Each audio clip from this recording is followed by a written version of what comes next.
Hey, what's up, VC? It's Steve again, Harmless Rebel, and it's time for another hard rock and heavy metal update. Let's just kind of jump into it. I haven't had a whole lot of money lately, so I haven't been buying any albums. I probably haven't bought anything in about 2.5 weeks now. So a lot of this stuff is anywhere from 2 weeks to 2 or 3 months old. I've just begun to listen to, and actually because I haven't been buying a lot of stuff lately, I have a couple more updates worth of stuff. I think I'm going to do a miscellaneous vinyl update next, which is going to be random stuff that I picked up over the last 3 or 4 months. And I'm going to start doing some, remember in the 90s videos. I did one of those about a year ago that everybody really dug, where I was just kind of going back and reviewing some of the heavy metal, death metal, black metal I was listening to back in the 90s. And then maybe doing some what's spinning. I've got a lot of stuff I've been listening to on CD in the car and here in the house. So I may do a couple what's spinning, kind of the same style that Scott's been doing. Those seem to be a lot of fun. So let's just kind of jump into this, though. First up, I picked this one up about a month ago. It's one I've actually wanted for a while. And that's Special Forces from Alice Cooper. This one is a promo copy. I don't think it was white label. I think it's just a stamp promo. Yeah, just a gold stamp promo. A lot of people don't like this 3-album period from Alice Cooper. He called it, what did he call it? He calls it like the black period or the white period. He was real heavily drinking, and there was a lot of cocaine. Was using a lot of cocaine during this period. And there's this 3-album period where Alice Cooper just doesn't remember anything. You'll never hear him really play many of the songs from those albums. I've heard a couple of the songs from those 3 albums in live sets, but for the most part he doesn't play them. It just comes out that he doesn't remember that period. What I really like about this period, not just the songs, his comedy still comes through. And even though these albums were poppier, definitely had that 80s synth feel to them, you could still hear Alice Cooper in there, and I really dug these albums. So again, Special Forces, obviously not as good as his 80s, late 80s and early 90s output, or as good as his 70s output, but still, there's some really good, some classics in there, and I highly recommend checking out those early 80s albums if you haven't. Next up, this is just filling a huge void, actually. Toys in the Attic from Aerosmith. This one's obviously loaded with classics. Toys in the Attic, Sweet Emotion, Adam's Apple is actually one of my favorite Aerosmith songs. Big 10-inch record, Walk This Way. Just beginning to end, just classics. Probably my third favorite Aerosmith album there.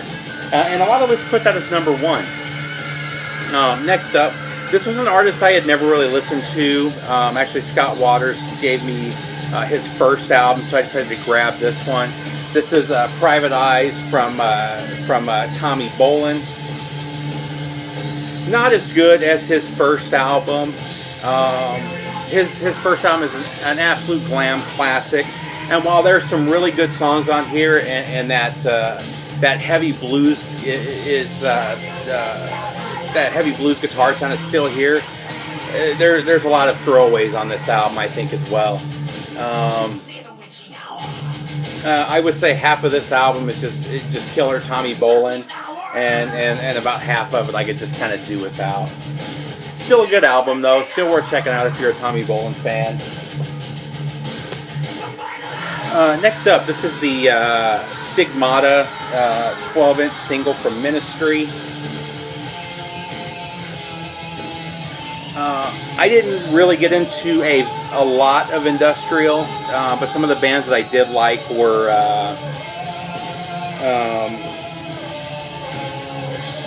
Ministry. I liked Nine Inch Nails, and their first 3 or 4 albums. I liked Skinny Puppy. I like some of the 80s underground industrial, but I've always kind of had a thing for Ministry. Every time from the time I heard of Mine Is a Terrible Thing to Taste, I was kind of hooked on them for a while, and I was listening to everything they had. Land of Rape and Honey was a big fan. I was a big fan of that album. Also, what was the other big one after that? I can't even think of Psalm 69. I was a big fan of that album. And actually, he's had Al Jorgensen's had a couple of songs in the last few albums that have been really good as well. However, the albums as a whole have not been as good. But this has the Stigmata remix, and then Tonight We Murder, which I've always liked that song. I don't know that was ever on any of their albums, though. That may have been a B-side only. But that was in their set for quite a while. They always played that live. Next up, Perfect Strangers from Deep Purple. I see this one quite often, but it's always trash. I was happy to finally find it in somewhat good condition. There's a little ring wear on the album, but as a whole, it's still in really good shape. And come on, Ian Gillan and Richie Blackmore, you can't go wrong. And speaking of them, Stormbringer, the same thing. This one, the vinyl itself is in really good shape, but that's another album that I just always have trouble finding in good condition, so I grabbed this one.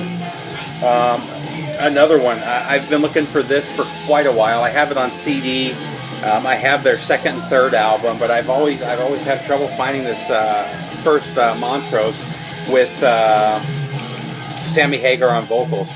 This is Sammy Hagar at his best. Actually, I like any of the Sammy Hagar from the 70s. Actually, I'm going to show another one here. His voice just sounded a lot better to me than it did once he took over it for Van Halen. I just liked his voice just changed, and I wasn't feeling it. But I still like his stuff with Van Halen, don't get me wrong. I just like this earlier stuff better. But this is him at his best. Awesome, awesome album. And this is him from, I think, 79. Yeah, 79. Sammy Hagar, Street Machine, 3 or 4 really killer tracks. The whole album is good, but there's 3 or 4 really killer tracks on here. Back to the industrial. This band was an industrial supergroup. I mean, there were so many people that were part of this. You've got, this is the Spoon EP. What is it? Spoon Breakfast EP. This was the first EP from Pigface. I'm trying to think. Ogre from Skinny Puppy was part of this band. Trent Reznor, Martin Atkins, Matt Schultz. Most of the guys from Ministry at one point in time were a part of this. Who else? Chris Connolly. I mean, all of these are just really big names in the industrial scene in the late 80s and early 90s. And they came together to form Pigface. This is a 4-track EP. Just really good industrial. It's kind of a mix between, I would put it right between Skinny Puppy and Ministry. So, and a lot of people heard them for the first time on the Black Sabbath tribute, Nativity in Black. Was that Pigface? Maybe that was 1,000 Homo DJs. I'm probably confusing those two because a couple of the same members. Next up is one of my all-time favorite albums. This is Fire Down Under from Riot. I actually already have a copy of this, and the other copy I have is also a white label promo. However, this one is near mint across the board. I mean, the sleeve itself is pretty much in perfect condition, as is the vinyl. And this one, it was still more. They were just starting to get the heavier sound. This was still a very 70s hard rock sound, but the metal was starting to show up. This one really surprised me. So I picked this up because it was relatively cheap. I think I paid $10 shipped for it. And it was just something I was going to try, and ended up really digging it. It just blew me away how good this was. This is Anthem, the rock band, cutting through. This is not Anthem, the Japanese band. This is actually a Christian hard rock band from the 80s. I don't know that they did any other albums other than this one, but man, I was blown away by how good this is. The guitar work is amazing on here. Very heavy, a very heavy blues type of rock. Really, really good. Highly, highly recommend checking this one out. And speaking of Christian metal, one of the all-time best Christian metal albums out there, Break the Curse 1990. This is the 25th anniversary release on Rox Records. I can't remember how many they did in silver, but this is the one on the silver vinyl. As you can see here. Just an amazing album. This has been my favorite from Mortification since the moment I heard it. I like all of their albums that I've heard. I think I've heard 6 of their albums now. Where is... And I also got... Mine came with a copy of the CD. I'm not seeing it now. Anyway, it came with a copy of the 20th anniversary double CD, as well as the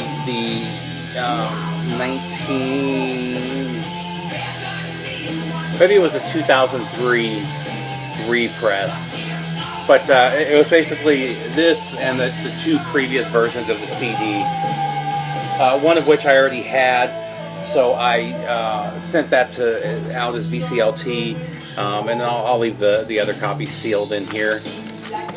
Man, where did that go? It's going to drive me crazy. I just had it. Oh well. We'll get to that in a minute. Next up is Strange Universe from Mahogany Rush.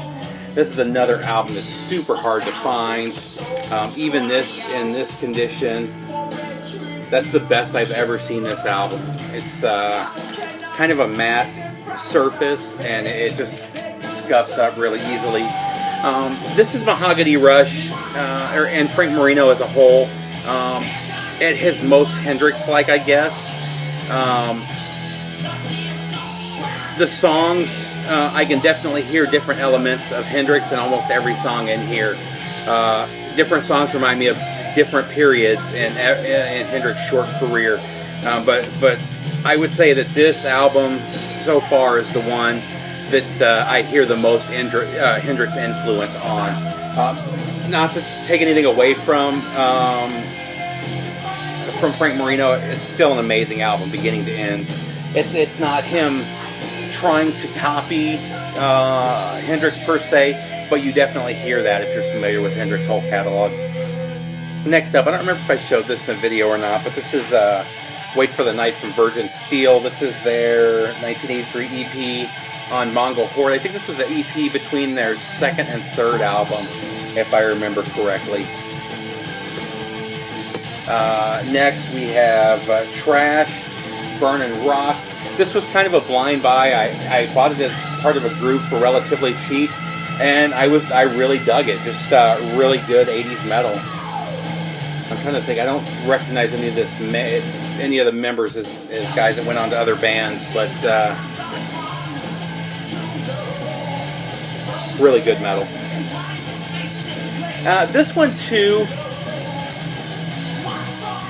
This one's not a bad album. It's not a great album. It just kind of sits right in there as an average 80s metal. It sounds like a whole lot of other 80s metal. This is Time Will Tell from Fifth Angel.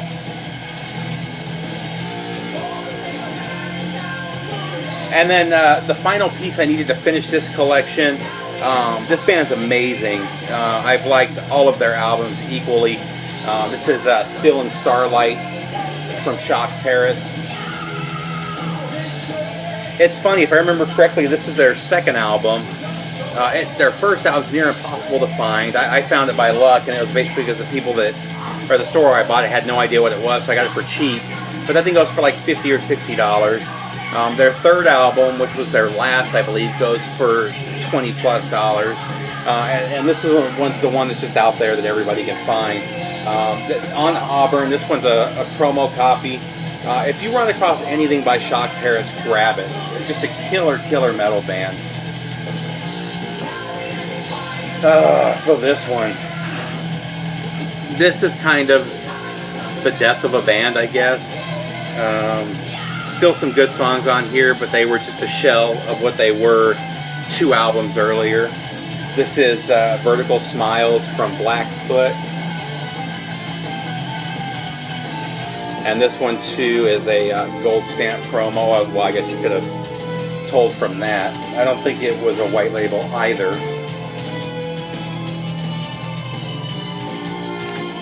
But the synth is in full effect.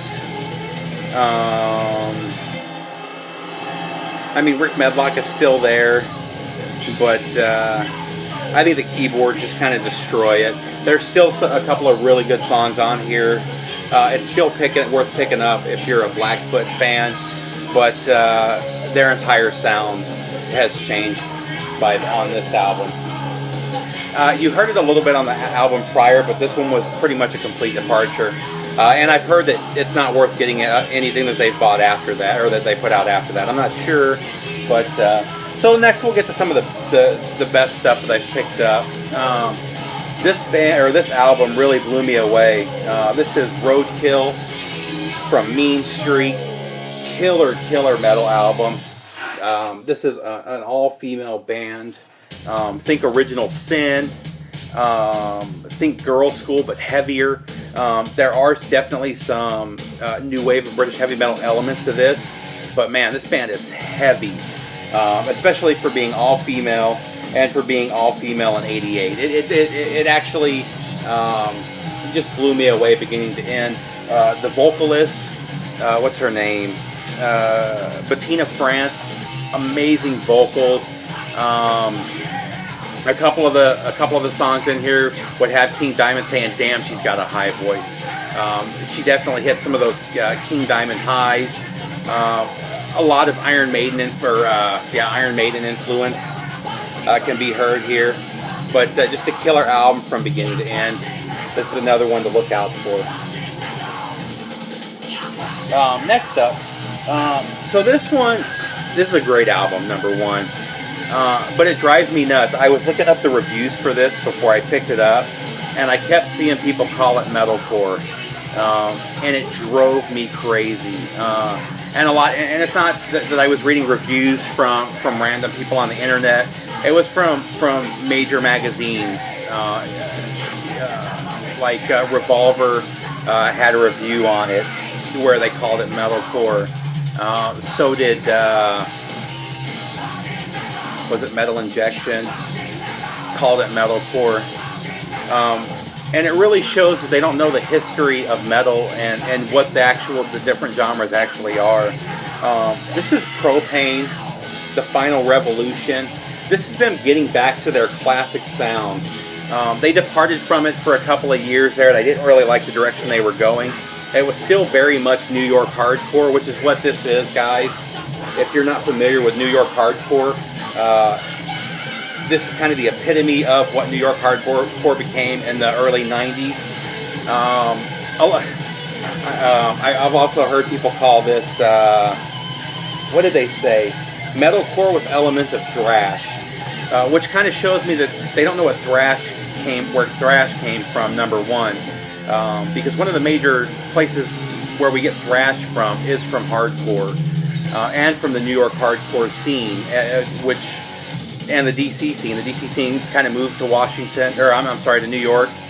And then in the early 90s, the New York hardcore scene kind of made a shift where they kind of took elements of thrash and added it to their scene, and you got bands like Propane.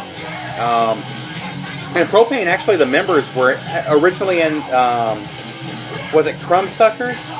Which was one of the first crossover thrash bands, and I'm not going to get into what crossover thrash is, but or what thrashcore was in the 80s before the name was hijacked in the 90s by all the different core factions. But this is straight up 90s New York hardcore. There are some thrashy elements in the fact that there's solos in here, some amazing solos. Which bands like Propane and the other New York hardcore bands of the 90s kind of avoided. They've brought those elements into this. But if you want to hear just what good, straight New York hardcore is, this is it. Killer album. Not metalcore by any stretch. It's straight up hardcore vocals. That drives me nuts when I hear people call hardcore bands metalcore. So these next two, are bands or both albums that I recommend everybody pick up. This first one is Foreseen, Helsinki Savagery. This is one of the best albums that I've bought in quite a while. It was a blind buy. I looked it up and saw that it was neo thrash or new wave of traditional thrash, whatever you want to call it. But this takes it to the next level. This is by far the best neo thrash or new wave of traditional metal album I've heard. If you heard this and I told you that this came out in 1987, you would totally believe that it came out in 1987. That's how much this sounds like. I mean, this is just straight up 80s thrash. I love this album from beginning to end. I highly recommend picking this one up. Very much like Nuclear Assault. I mean, there's elements of Creator in there. Just that. I mean, these guys do it better than anybody else I've heard try. I mentioned when I was talking to Scott, I think that it kind of reminds me of Sepultura too, the vocals. But what I mean by that is it's a Polish band. The singer has an accent. The songs are all in English. They're understandable. But his vocals kind of remind me of Max Cavalera because of the accent. But this is just an amazing album. And I'm going to go ahead and do a sound clip right here.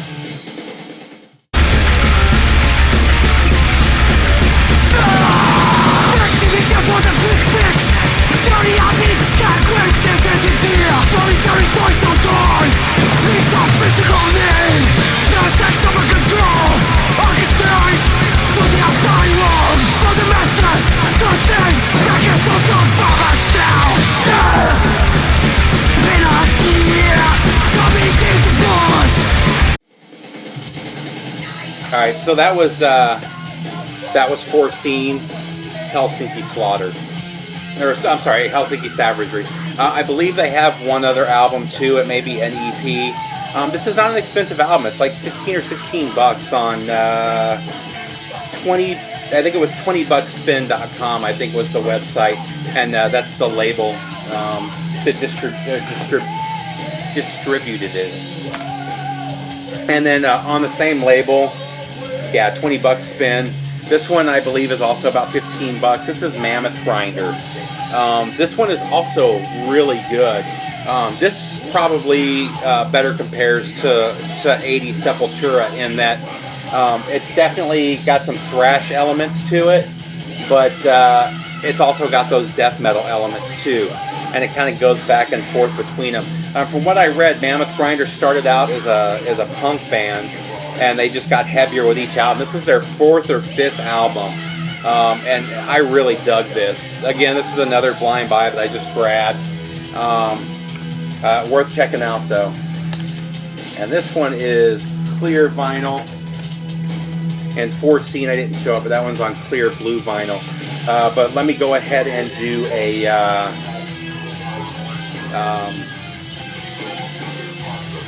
play a little Mammoth Grinder for you here.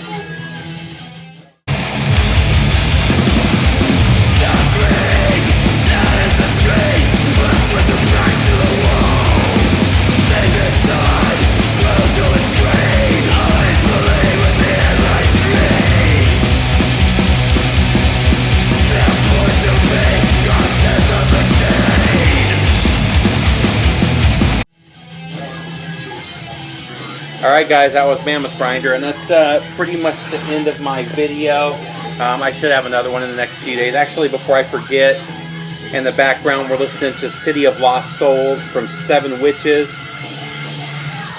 This is a killer band, German band. Actually, I believe this album was only released in Germany. This is their second album. This band went on for years, and one of the guys from Heathen's Rage was in it. One of the guys from Hellstar was in it. Just every album had a whole different lineup for the most part. The one constant member was Jack Frost. Really good metal though. I really dig this. Elements of German power metal and then just straight up heavy metal as well. Seven Witches. That's it, VC. Take care.